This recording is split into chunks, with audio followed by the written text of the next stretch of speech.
Como destruir um país? Uma aventura socialista na Venezuela, por Marcelo Suano. Crie leis para incentivar a repressão. 9 meses para reprimir sem contestação. Para a tristeza do cidadão venezuelano, no dia 15 de março, o Legislativo aprovou nova lei habilitante, concedendo por 9 meses o poder a Maduro para que, sob o argumento apresentado, defendesse o Estado venezuelano das ameaças norte-americanas.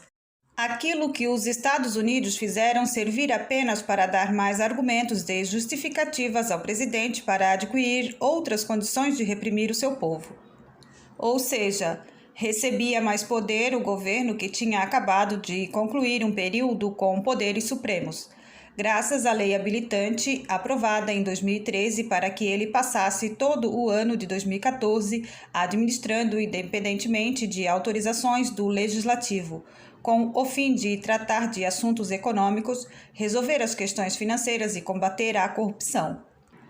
Apenas para ilustrar o que fez, durante esse período sancionou mais de 40 decretos. No entanto, o resultado para a economia foi o pior possível, e os decretos permitiram apenas que ele agredisse o empresariado e a população.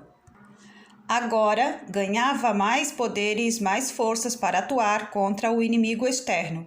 Claro que também agredindo o que via como inimigo interno, pois recebia a seguinte autorização, aspas, a proteção contra a interferência dos Estados Unidos em assuntos internos da República, ações belicistas ou qualquer atividade externa ou interna que pretendam violar a paz, fecha aspas. De forma direta, recebia autorização para enfrentar o que considerava serem ameaças dos Estados Unidos, mas, na realidade, como todos viram ocorrer, o poder seria usado para bloquear as garantias individuais dos cidadãos venezuelanos, usando como justificativa a ameaça do inimigo externo. As declarações dele já indicavam que não haveria diálogo, tal qual a de que, aspas, este é o momento de estar com a pátria ou com os traidores, fecha aspas. O mais importante é que ele teria condições de interferir diretamente nas eleições legislativas no final do ano. Esse sim, o mais perigoso dos confrontos que teria pela frente, acrescentando-se que o CNE nem tinha marcado a data do pleito. Desde que fora eleito presidente em abril de 2013, Maduro ficou menos de um ano administrando sob a condição de dialogar com a Assembleia. Isso não foi nada e, ao longo de 2015, com mais esse acréscimo de autonomia, o que se viu foi mais violência, críticas internacionais e ações internacionais denunciando o seu governo, apenas isso. Maduro via seu poder ser cada vez mais questionado, não apenas pela oposição que crescentemente acreditava na possibilidade de reverter a situação de inferioridade na Assembleia Nacional Bolivariana nas eleições legislativas que se aproximavam, mas também pelo povo, que, de acordo com o que era noticiado na imprensa, vinha percebendo falta de unidade entre os membros do governo, além de ver claramente os erros administrativos, bem como presenciar acusações permanentes de corrupção, sem contar o sentimento de desrespeito pelos direitos humanos e a violência constante contra a população. Em maio de 2015, surgiram denúncias feitas pelo jornal norte-americano Wall Street Journal de que uma investigação realizada nos Estados Unidos apontava que a Venezuela tinha se tornado a rota mais importante para o tráfico de cocaína, que saía da Colômbia em direção à Europa e ao território norte-americano. Conforme noticiado, o país havia se convertido num hub importante para negócios ilícitos, dentre eles também o de lavagem de dinheiro.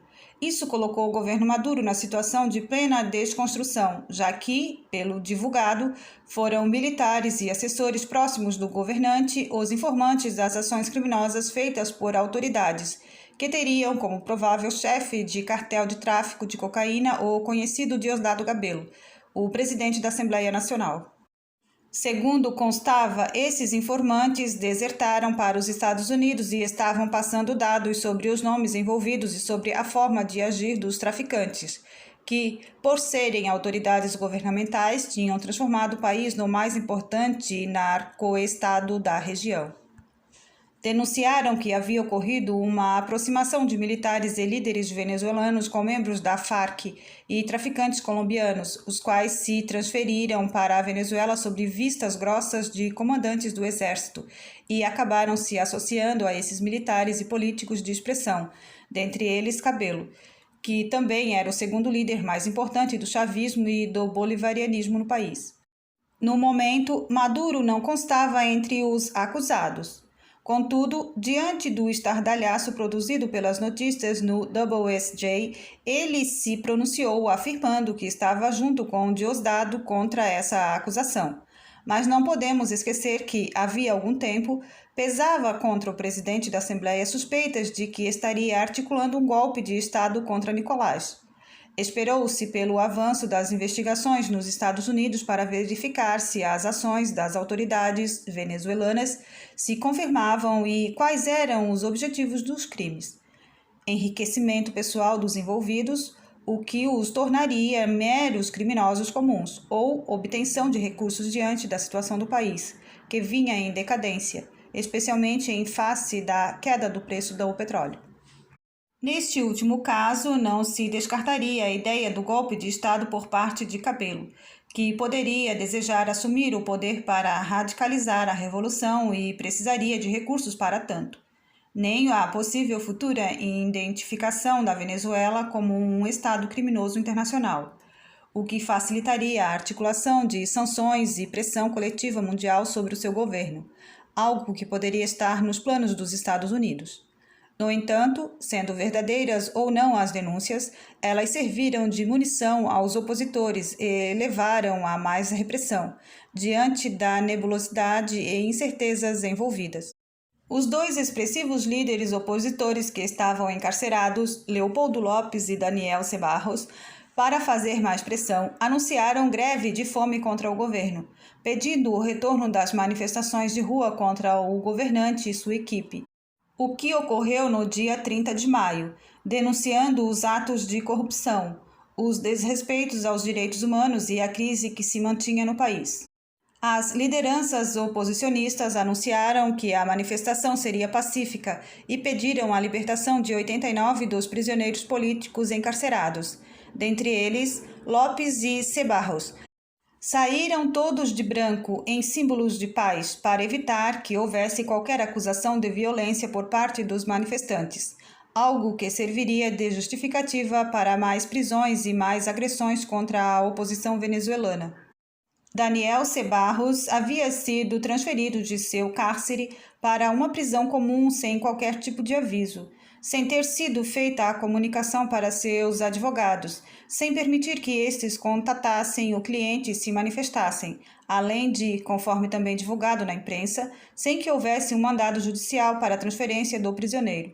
No dia 23 de maio de 2015, a mulher de Daniel Ceballos, Patrícia Ceballos, na época prefeita de San Cristóbal, se manifestou pelo Twitter, abre aspas, Daniel foi transferido na madrugada para o cárcere de San Juan de los Morros, em Guaricó. Nicolás Maduro, você é responsável pela vida dele, fecha aspas. A oposição havia feito suas primárias eleitorais no domingo, dia 17 de maio, na qual ocorreu significativa vitória dos moderados na Mesa de Unidade Democrática, MUD, que reunia os partidos Primeiro Justiça, PJ, Um Novo Tempo, Vontade Popular, Ação Democrática, Contas Claras, COPEI Avançada Progressista, juntando propostas que oscilavam desde uma transição moderada de poder até um processo radical.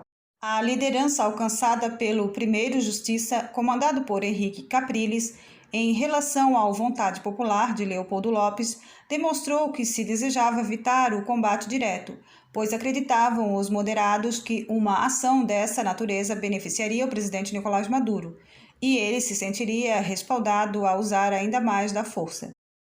Porém, as recentes ações do governo e a decisão de Lopes e Ceballos pela greve de fome representaram uma alavancagem na tentativa de dar um conteúdo mais rígido aos atos da MUD, apesar dessa maioria conseguida nas primárias pela ala moderada. E o povo queria exatamente mais firmeza. Em junho, Lopes e Daniel Cebarros, presidente da Câmara Municipal de São Cristóbal, encerraram a greve de fome após 30 dias, após terem recebido o comunicado de que o CNE tinha marcado as eleições legislativas para 6 de dezembro. Ressalte-se que outros 103 presos políticos também estavam em greve de fome. A tensão aumentou, como também aumentaram a repressão e o discurso polarizado, já que as eleições estavam próximas. Em novembro, opositores denunciaram Maduro e outros membros do governo por crimes de lesa humanidade na Corte Penal Internacional, CPI, em Haia. A ação foi feita pelo líder do Partido Vontade Popular, Carlos Vecchio, que agora estava no comando depois da prisão de Lopes e advogava para vários dos presos políticos do país. Para completar, quase 2 semanas antes do pleito, um dirigente do partido de oposição Ação Democrata, AD, Luiz Manuel Dias, foi assassinado enquanto ocorria um comício. Passaram dirigindo um carro e atiraram, acertando nele. Atos como esse se tornaram comuns desde que Chávez assumira o poder no país. Mas, naquele momento, o assassinato elevou o discurso político ao tom do confronto mais violento, que, por mais que fosse comum, representou mais gasolina no fogo. Aí, em 6 de dezembro de 2015, deu-se a divisão de águas. A oposição venceu as eleições legislativas. E se você gostou desse vídeo, deixe seu like, deixe um comentário, se inscreva no canal, compartilhe com seus amigos. Ative também o sininho das notificações.